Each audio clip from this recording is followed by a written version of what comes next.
Lawmakers asking, are you getting your money's worth with the federal government? An audit released by the Department of Commerce Office of Inspector General revealed that much of the workforce is overpaid, and they can't even verify if workers are actually showing up at the office. Well, joining us this morning to break down the audit is CEO and founder of OpenTheBooks.com, Adam Andrzejewski. Good morning to you, sir. A year ago, you and Senator Joni Ernst co-authored an editorial at Newsweek titled Club Fed that pointed out problems with federal bureaucracy, which that's not really surprising there, but what'd you find?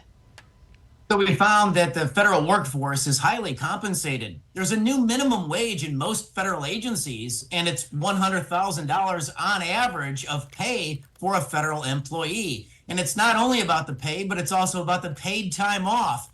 If you hit your 3-year anniversary, you get 44 days of paid time off, and that's nearly 9.5 weeks. But Ernst and I couldn't actually verify a number of different things, like who's working. There was 350,000 names redacted, blanked out from the federal payrolls. And Jan, these aren't spies. These are regular rank and file federal employees. In the last year of the Obama years, there was only 2,300 employee names redacted. We also found 280,000 work locations redacted. So we couldn't figure out who's working or where they're at or what they're doing. Right. So the senator pushed for these audits to be published. The Department of Commerce is the first. So what did we learn yesterday from this particular audit? Yeah, so at the Department of Commerce, and they've got 47,000 employees, we learned that they can't even verify if an employee on a telework contract, that means they're working from home, they got to come into the office 2 days every 2 weeks. They can't even verify whether they were ever in the office. We also found out the Department of Commerce, it wasn't checking about what location their employees were working from. And so they overpaid their workforce by 23%. Now, there was only 31 employees involved in this audit, so it's a very, very small sample size, and 7 of the employees were overpaid $43,000. So what is the Commerce Department going to do about the results here?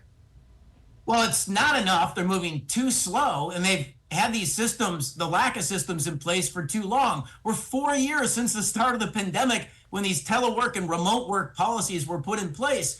And so, Jan, think about this. With 47,000 employees, this could be a $65 million overpayment problem. So the department says they're finally going to implement basic in-house financial accounting controls, but they're not going after the tens of millions of dollars that their workforce has potentially been overpaid. And now you've got hardworking American taxpayers seeing this as another example of no accountability. And Ernst calls it taxpayer theft. So where do we go from here, Adam? Well, it is taxpayer theft. It's a big ripoff. Now, this is a great opportunity on a presidential year for the candidates to weigh in. Biden's president. He signed this law mandating this audit that Ernst put forward. She's a Republican from Iowa, on a bipartisan basis. So he could actually take the mantle, issue an executive order, and create some accountability on behalf of taxpayers. And of course, this is a great issue for former President Donald Trump because it goes right under the rubric of drain the swamp, that the bureaucracy is literally ripping off the U.S. taxpayer. CEO and founder of OpenTheBooks.com, Adam Andrzejewski, thank you so much for joining us this morning. We appreciate it. Thank you. Still ahead.